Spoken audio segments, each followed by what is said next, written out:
first story comes from Brooklyn, New York, March 2021. A graphic designer named Lena Martinez moved into a small one-bedroom apartment in a converted brownstone. Rent was affordable. Neighborhood was safe. The landlord seemed nice enough. The building had only 4 units. Lena was in 2B. Above her was 3B. Below her was 1B. And next to her was 2A. Her neighbor in 2A was an older man named Mr. Carver. Lena met him on her second day. He was polite, quiet, said he'd lived there for 12 years. "If you ever need anything, just knock," he told her with a warm smile. For the first 3 weeks, everything was fine. Then Lena started noticing something odd. Every night, around 11 p.m., she'd hear footsteps in her apartment. Not above her, not below her, in her apartment. But she lived alone. The footsteps would start in her bedroom, slowly walk down the hallway, stop at her bathroom, then return to the bedroom. Always the same pattern, always 11 p.m. Lena thought she was imagining it. Stress from the move, new environment, but then she heard the breathing. One night, she was lying in bed reading when she heard it. Soft, rhythmic, coming from her closet. She froze. The breathing continued for exactly 3 minutes, then stopped. Lena waited until morning to check the closet. Nothing unusual, just her clothes. But when she moved a box of shoes, she noticed something. A small hole in the back wall of the closet, about the size of a quarter, drilled cleanly through the drywall. She put her eye to it. She was looking directly into apartment 2A, Mr. Carver's living room. Lena's heart pounded. She grabbed her phone and called the landlord. The landlord came the next day with Mr. Carver. Mr. Carver seemed genuinely shocked. "I had no idea that hole was there," he said. "Must be from old wiring or something." The landlord patched it up, apologized, offered to reduce her rent for the month. Lena felt better. It was just an old hole, nothing sinister. But that night, the footsteps came back. 11 p.m., bedroom, hallway, bathroom, back to bedroom. Lena sat up in bed and turned on every light in the apartment. The footsteps stopped. She checked the closet. The hole had been patched. The wall was solid. But when she pressed her ear against it, she heard something that made her blood freeze. Breathing. Right on the other side of the wall, someone was standing in Mr. Carver's apartment, pressed against the same wall, breathing. Then she heard his voice, muffled but clear. "I know you're listening." Lena grabbed her keys and ran out of the apartment. She went to a friend's place for the night. The next morning, she returned with her friend and called the police. When the officers arrived, they knocked on Mr. Carver's door. No answer. The landlord had to unlock it. The apartment was empty, completely empty. No furniture, no belongings, nothing. Just bare walls and floors. The officer checked the lease. Mr. Carver had paid through the end of the month, 2 weeks away. But according to the landlord, he'd moved out 3 days after Lena moved in. But Lena had seen him in the hallway multiple times. They'd had conversations. The officers didn't understand. The landlord was confused. Then one of the officers noticed something. In the corner of Mr. Carver's bedroom, there was a small door, painted the same color as the wall, easy to miss. The officer opened it. It led to a crawlspace, a narrow passage that ran behind the walls of the building. The officer shined his flashlight inside. The beam landed on something that made everyone in the room go silent. There were items arranged neatly on the floor of the crawlspace. A collection of Lena's mail, taken from her mailbox. Photographs of Lena, taken through her windows. a notebook filled with handwritten notes, dates, times, what Lena wore, when she left for work, when she came home, and carved into the wooden beam above the crawlspace entrance. 2B is mine. The police searched the entire building. The crawlspace connected all 4 units. There were holes drilled into every apartment, vantage points into bedrooms, bathrooms, living rooms, and in the crawlspace, they found evidence someone had been living there.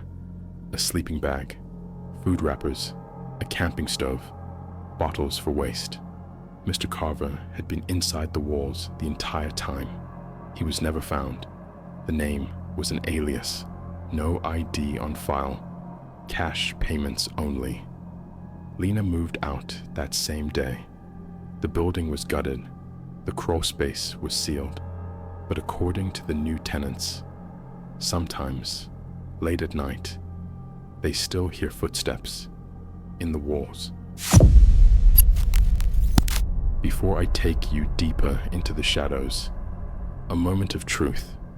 If that story made your skin crawl, if you found yourself looking over your shoulder, then you need to hear what's coming next.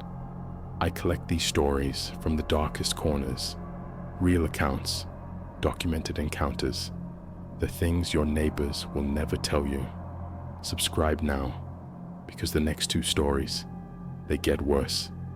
And every day I return with more dust, more whispers, more walls that should have stayed sealed.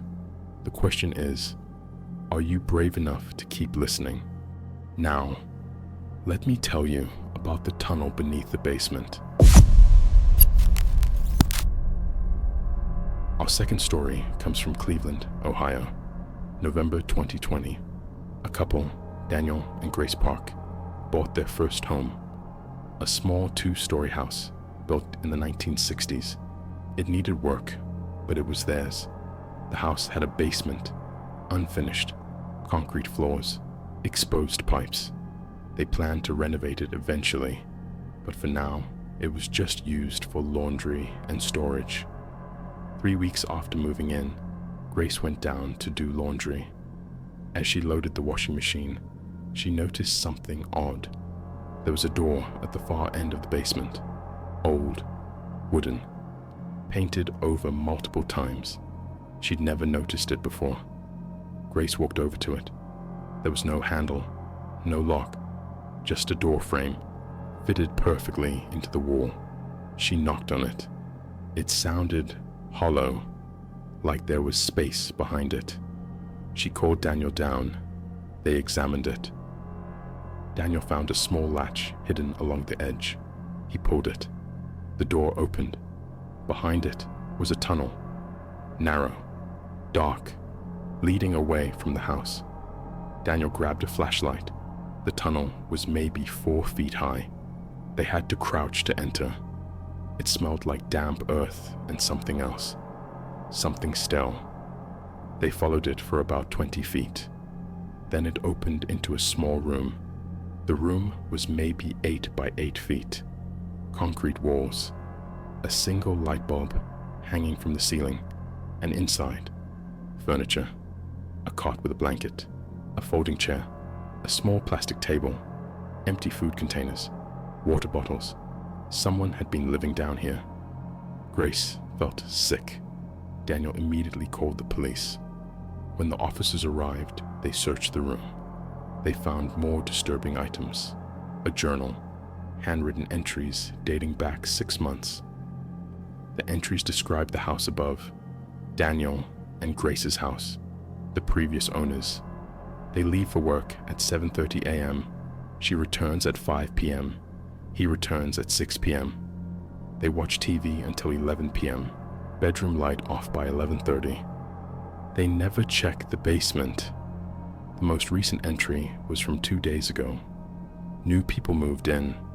Younger. I'll need to be more careful. The police dusted for prints. They found matches in the house, on the back door handle, on the kitchen window, on the bedroom door frame. Someone had been coming upstairs, into their home, while they were sleeping. Daniel and Grace were horrified. They'd been living in the house for 3 weeks, and someone had been living beneath them. The police couldn't determine who it was. The previous owners were contacted. They claimed they had no idea the tunnel existed. But records showed something interesting. The previous owner's adult son, Marcus, had lived with them until 2 years ago. Then he moved out, but no forwarding address was ever given. Neighbors reported seeing him around the property occasionally, but no one thought much of it. The police issued a warrant for Marcus, but he never turned up. Daniel and Grace sealed the tunnel with concrete. They installed a security system, motion sensors, cameras. They tried to move on, but one night, 3 months later, Grace woke up at 2 a.m. She heard something, scratching, coming from the basement. She woke Daniel. They listened.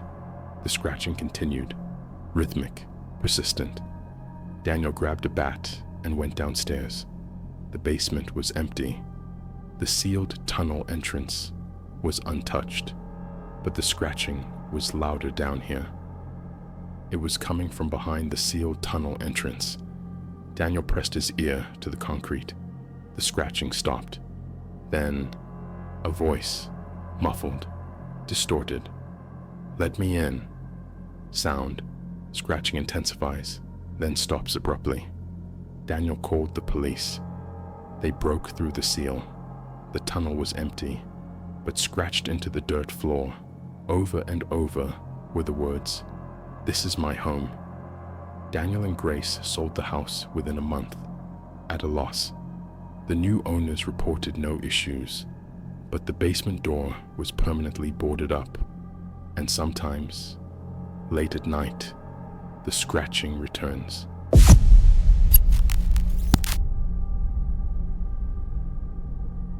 Our final story comes from Austin, Texas, July 2022. A single mother named Vanessa King rented a small house with her 6-year-old daughter, Emma. It was a quiet neighborhood, good schools. The landlord was responsive. Everything seemed perfect.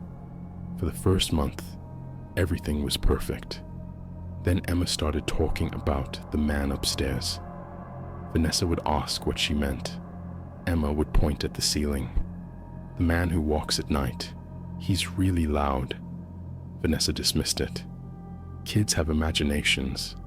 Plus, the house was old. Old houses make noise. But then Vanessa started hearing it too. Footsteps in the attic, late at night. She assumed it was raccoons or squirrels. She called the landlord. The landlord sent someone to check.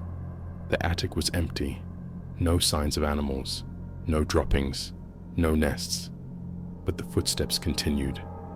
Every night, around midnight, slow, deliberate steps, pacing back and forth across the length of the attic. Vanessa started recording the sounds on her phone. She played them for the landlord. He was dismissive. Old houses settle. Pipes expand. It's nothing. But Emma insisted. "Mommy, the man is real. He watches me through the vent." Vanessa's blood went cold. There was a heating vent in Emma's ceiling. It connected to the attic. That night, Vanessa waited until Emma was asleep. Then she went outside and set up a ladder. She climbed onto the roof and found the attic access panel. It wasn't locked. She pushed it open and shined her flashlight inside. At first, she saw nothing.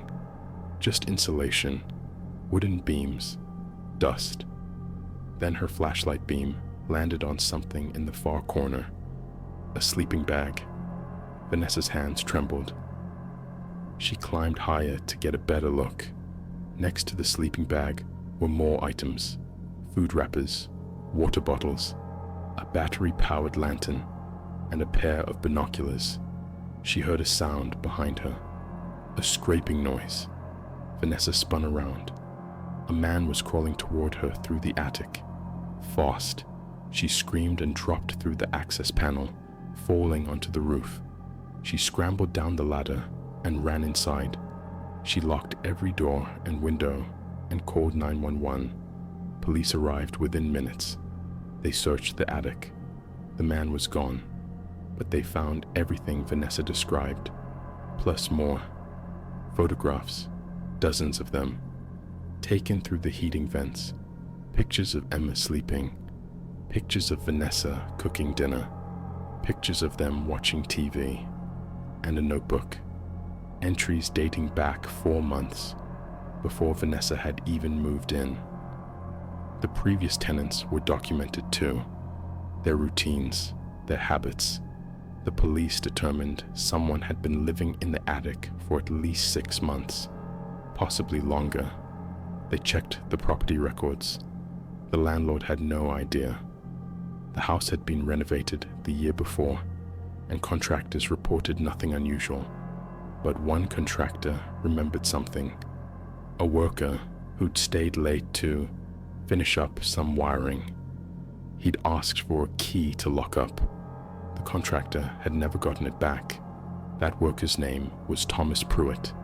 He had a record: trespassing, voyeurism, restraining order violations. Police issued a warrant. Thomas was arrested 2 weeks later. He'd been living in the attics of rental properties for years, moving from house to house when tenants moved out. He knew how to avoid detection, how to move silently, how to access homes through hidden crawl spaces and unlocked attic panels. He confessed to living in 17 different attics over a 5-year span. At his trial, he showed no remorse. He said he liked being close to people, watching them live their lives. It made him feel connected. Vanessa and Emma moved immediately. They still live in Texas, but Vanessa refuses to rent. She bought a single-story home with no attic. Emma still has nightmares. She says she can still hear the footsteps, even though there's no attic above her anymore. 3 stories, 3 neighbors, 3 reminders that the person living next door might be closer than you think. We assume our walls protect us, that our ceilings keep us separate, that our floors create boundaries. But walls can be breached, ceilings can be accessed, and floors can be tunneled beneath. I've collected dust from these homes, from the crawl spaces, from the attics, from the tunnels, and when I hold it, I can still feel it, the sensation of being watched. The next time you hear something in your walls, don't assume it's pipes. The next time you hear footsteps above you, don't assume it's settling. And the next time your neighbor seems a little too familiar with your routine, ask yourself, how do they know so much? I am the dust keeper, and I'm always listening.